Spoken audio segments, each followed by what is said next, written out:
today to talk to you about my top 10 mystery novels. Dun dun dun! It is finally time for me to actually narrow things down and make a top 10 list. You have no idea how stressful this has been. Also, I'm going to say that although this is my top 10 favourite mystery novels, apart from one notable exception, these are in no particular order. First up, we have The Sweetness at the Bottom of the Pie by Alan Bradley. This is, of course, the first book in the wonderful Flavia de Luce mystery series. This is the only truly cosy mystery on this list. Now, I love a good cosy mystery. I like to be able to turn off. I consider cosy mysteries to be something like candy floss for the brain. So when I think about books that fit into that category, I think about the Amelia Peabody series by Elizabeth Peters, and I also think about, for something more contemporary, the Stephanie Plum series by Janet Evanovich. They're light-hearted, they're fun, they're frolicky, and I read them at the pace of rabid dogs running for fresh meat. But they don't quite manage to achieve the status that the Flavia de Luce novels do in my mind. In The Sweetness at the Bottom of the Pie, we meet Flavia de Luce, who is a chemist and a budding investigator who is forced through circumstances out with her control to investigate the murder of a man that she finds dying in her cucumber patch. Except that Flavia is 11 years old and these books are set in the 1950s, where Flavia is given a lot of rope and freedom to carry out her investigations. Anybody who's been around my channel for any length of time will know that I absolutely love a child narrator who can appeal to an adult audience, and that is definitely what these books do. The thing that really gets me about them is that they have this really steely grounding which almost reminds me of crime books. Flavia has a really complicated family situation.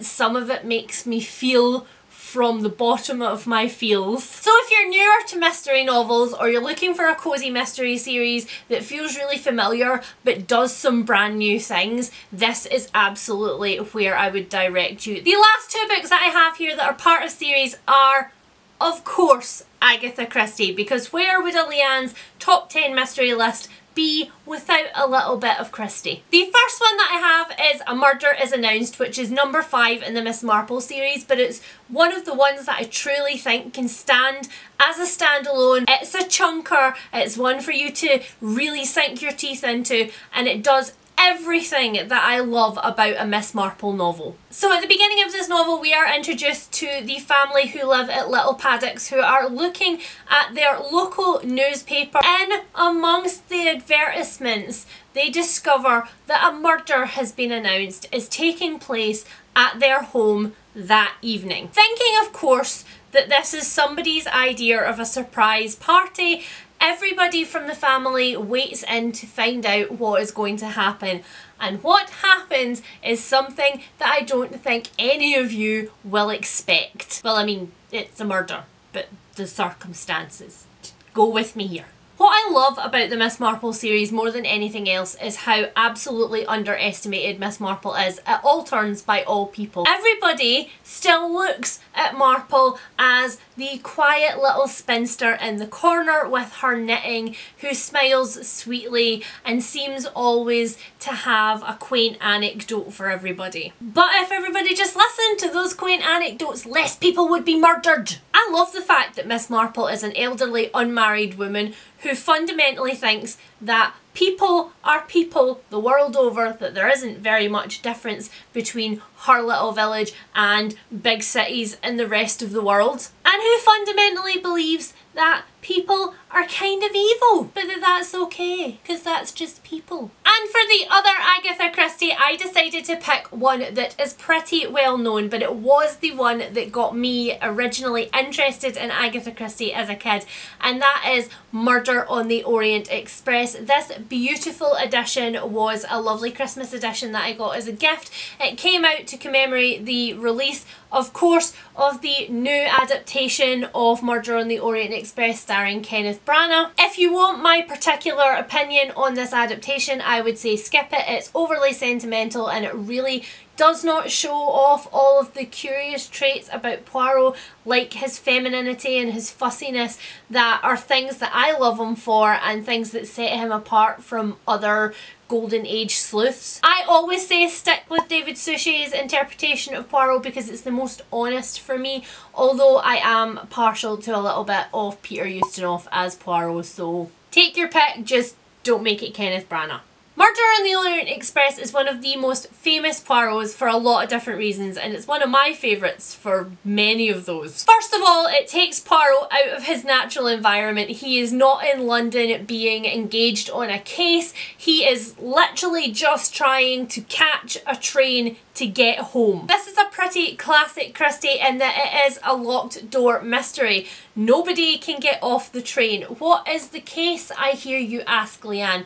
Well, Poirot is sleeping in his bed when he is asked by a porter to come along to one of the other bigger carriages, and he discovers there that one of the passengers has been stabbed 13 times and left for dead. And funnily enough, after being stabbed 13 times, he is pretty dead. The next book that I have to show you is my favourite classic mystery, and I would be absolutely remiss in doing any kind of top 10 mystery list without it. And that novel is, of course, The Woman in White by Wilkie Collins. What did you want to be when you were 11 or 12? Did you want to be a Disney character, or a pirate, or a vet, or a fire person? All of these things were choices that the people around me wanted to be. I wanted to be Marion Halcombe, the unattractive spinster older sister of the woman who takes centre stage in this novel. If that isn't on brand for me, I don't know what is. This one begins with Walter Hartwright, who is a drawing master. He goes to a privileged English country house in order to instruct the two young misses there in all of the arts of landscapes and, you know, still life boredom. But before he gets there, he encounters on a moonlit road the woman in white, a nameless, terrified woman who asks him for help. He is so entranced by her beauty and her odd situation that he helps her get a cab into London, and then he never sees her again except when he arrives to instruct the two young misses, because he discovers that one of those young misses looks very, very like the woman who he met on that road. This one is, of course, a sensationalist novel, and so it does include one of my favourite ever moustache twirling villains, Count Fosco, who loves white mice and vanilla bonbons and poison and screwing with people. All the people. In stark contrast to The Woman in White, one that I have not talked about nearly enough on my channel is Reasons She Goes to the Wood by Deborah K. Davies. This one is much less of a traditional mystery. It's more literary fiction, it's more lyrical, but it is so deeply deceptive and it gets so insidiously into your mind that I could not include it on this list. This one follows a young girl called Peril and her interesting relationship with her family. Peril is very young, and on the back of the book it says that most of the time she's very, very good, but sometimes she's very, very bad. And we know from the very first page that there is something a little bit off about Peril, but this builds throughout the first third of this novel until you realise that Peril is dangerous. What she thinks about the world and her perceptions are just ever so slightly off, and because of that nobody around her is really safe, but they don't know that. The next mystery that I have here to show you is one that I have definitely talked about most recently on this channel because it is a new favourite, and that is, of course, Jane Steele by Lindsay Fay. Jane Steele is in essence a Jane Eyre retelling, but it is so different from the original tale that I think it stands all on its own quite happily. In Jane Steele's world, Jane Eyre exists as a novel that she loves, and her life has paralleled Jane Eyre's in some strange ways. But the big difference between Jane Steele and Jane Eyre is that Jane Steele will not put up with the crap that Jane Eyre put up with in her life, and instead she just murders people. She murders a lot of people. She just don't get in her way is basically the advice that I would give to people in this novel. Just don't get in her way. There are so many layers of mystery in this one. There is Jane's own past.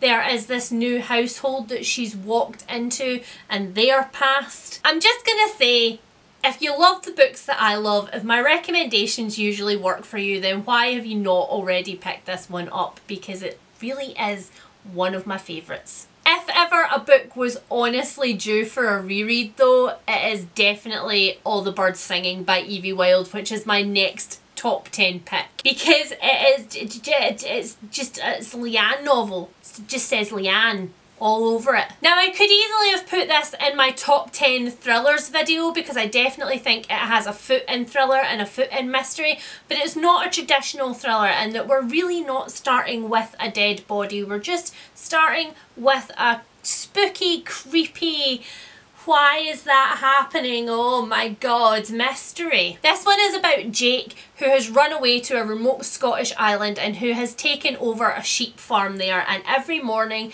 Jake goes out to her fields and she discovers a carcass of one of her sheep. Each of these carcasses have been torn up and mangled in completely different ways, and she has no idea what or who is doing it. But in trying to solve this mystery, we end up in this slipstream of a narrative which goes back to Jake's past in Australia, where she went through some pretty horrific things. She has good reasons for why she wants nothing to do with her past. But unfortunately her past and present are on a collision course in this novel. And I say unfortunately, it's unfortunately for Jake, but it's very fortunately for us, because what happens is one of the biggest and most resounding crescendos I have ever seen. This is a haunting, get inside your bones and live there mystery, and it's just amazing. The next book that I have will come as absolutely no surprise to anybody, I'm sure, and it is Rebekah by Daphne du Maurier. Anybody who loves an atmospheric mystery has to read this book. You guys will probably have noticed by now that there are a few themes in this list. There are a few very tenacious, very unusual female characters in here. There is a lot of really dark atmospheric world building. There's a lot of places that become characters in and of themselves, and this book kind of epitomises all of the things that I love in a mystery novel in one place. This one is about a woman who finds herself in an interesting situation in her life. She is the poor female companion travelling along with a fairly cantankerous older woman. She is in Monte Carlo, she is in a fairly beautiful hotel, and she is charmed by the dark and mysterious Maxim de Winter, who falls absolutely in love with her, and after a whirlwind romance they return to his estate of Manderley. But our heroine, and I call her our heroine because she never gets a name of her own during this entire novel, realises pretty quickly that there's a lot of things that she doesn't know about Manderley or about Maxim de Winter or about Mrs. Danvers, the housekeeper who is absolutely obsessed with Maxim de Winter's previous dead wife, Rebekah. This is 440 pages of absolute joy, and I guarantee you that you will be able to finish it in a day because you will be so obsessed with it. Just read it. We're nearing the end of my list. I only have 2 more books to show you, but this is one of those ones that I think falls under everybody's radar, and so I felt like it was my absolute duty to bring it to your attention. This is Affinity by Sarah Waters, and it is the one Sarah Waters novel that I never hear anybody talking about, and it is my favourite. This one is part sensationalist novel, and it's part horror, and it's part gothic, and it's everything that you love about Sarah Waters. in one very slim volume. This is the shortest of all of her books. You guys have no excuse! This is about Margaret, who is a woman who is recovering from a suicide attempt, and as some sort of weird getting better thing, her doctor has decided that she should visit less fortunate people in a women's prison in order to make her feel better about herself. It's part punishment for her suicide attempt and part, look, it could have been so much worse. But what Margaret discovers in the walls of Millbank Prison was not what she expected. Although a lot of these women are rougher than her and have less education, they are still nonetheless whole people that she actually ends up really liking. Except that there's one prisoner, spiritualist Selena Dawes, who is quietly weaving her spells behind the walls of her prison cell. And what Selena persuades Margaret to do when she falls under that spell changes both of their lives for forever, for a really long time, all the time. And now for the last book on my list, for number 10, and the reason that I have left it for number 10 is because, as I said at the beginning, there is one notable exception to my rating system of this video, and this book is definitely it.